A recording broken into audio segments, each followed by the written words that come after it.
Hey guys, this is Donnaleigh, and this is a great kind of exercise for people who are beginners to the Lenormand, who really want to start kind of pushing themselves into seeing what they can get from the cards.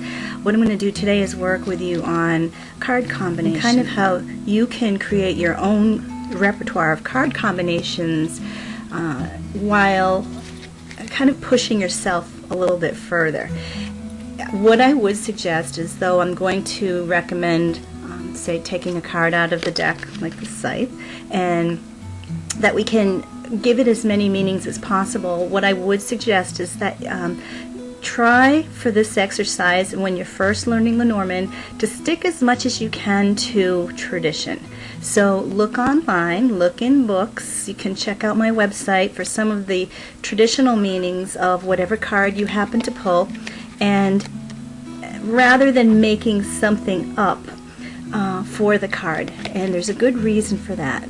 The Lenormand tends to be very precise, but its precision is that it kind of pigeonholes you into a certain answer corner. Get, say, 20 Lenormand readers in the same room, and you put up a card combination and you ask a question and say, what is the answer?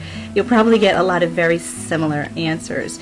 Unlike tarot, where you could have many people in the same room and one person may see something more positive, one person may see something more negative.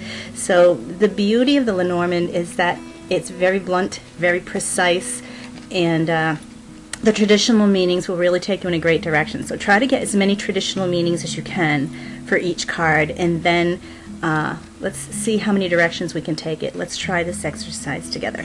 So you'll need just a pen and paper and a deck. We're going to make 2 columns on our paper. So let's do this. And this will be the card, and this will be the what. So this will be what we're talking about, kind of like the noun. And in this column over here is going to be the how. So how did this do what it does? This card describes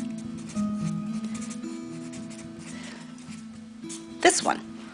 So let's take a couple cards and practice together and see where it takes us.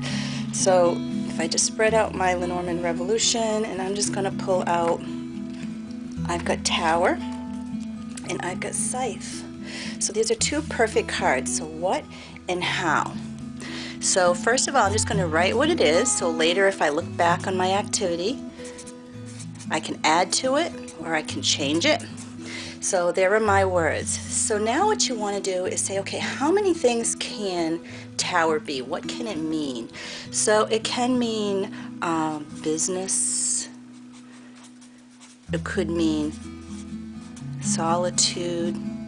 Solitude. It could mean like a hierarchy, like a business hierarchy. And you just list all the things that you think it might be. I'll add that it could also be a building. Okay, so this gets us started. Now, how? So the scythe, if we were to say, if we were to describe things, so this is no longer what we'd consider it to be in the first one, where it's a thing. This is a description of a thing. So it could be dangerous. It could be fast, painful, eliminated. It could mean, if this is a building and this is something that cuts, it could be something that, a building that makes knives or tools or sharp objects. Here's something. So if this is a building and I consider this something like a needle, something sharp, it could be like a building where, say, syringes or drug deals are done. If that comes to you, these 2 things together, how this, and it's also a dangerous thing. So once you get this list of things that represent each of the cards, here's what you want to do. You want to do a little dance. So now what you want to do is take these and start doing a little dance with them. You want to start mixing them up. So you can start writing down things like this combination could mean a business that's dangerous. It could be a business where something moves fast. a business where something is painful, someone doesn't like it. A business that is eliminated. Maybe they make cuts, cut-offs, layoffs, firing. It could be a business that makes knives or tools. It could also be solitude, or solitude that can be dangerous or hurtful for somebody. Maybe solitude that is cut away fast. Solitude may be eliminated.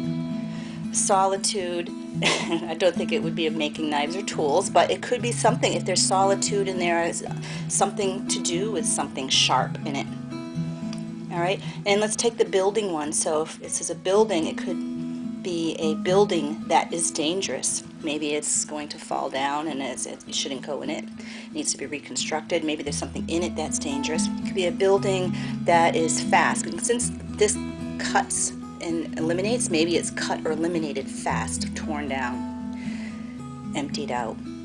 Could be a building where something painful happens.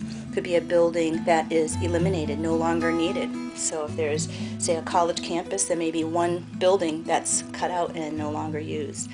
Building that makes knives or tools. So you can do this, and for each card, start playing the shuffle where you start making this web where each word starts interacting and engaging with all the list that you make. And you keep adding to it as you develop a repertoire, and see what happens when you shift and engage different words on each side with each other, and see where it takes you. Now this would be different if we switch the cards. So if now we have scythe and building, so now it becomes a sharp object.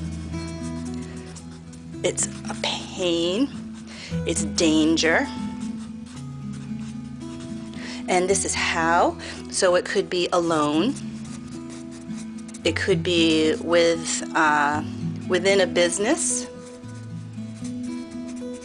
and you start doing the same thing. So if someone's in pain, they may be alone. They may have pain related to business or job. Another thing to know with Lenormand too is sometimes this is kind of a progression. So this turns into this type of energy.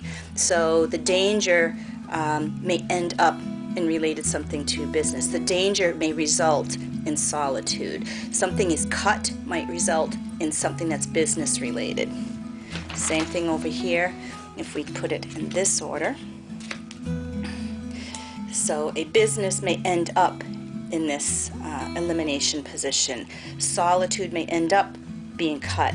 A building may end up being eliminated. Some of the meanings will be very similar no matter how you do it in each of those two systems, but sometimes it can change it significantly.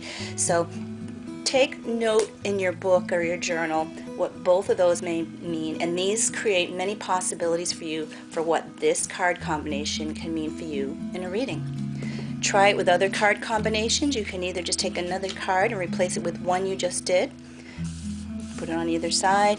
You can take two new cards any way you feel you want to do it. It's a great activity to sit down and explore as many possibility combinations as you can with each card combination.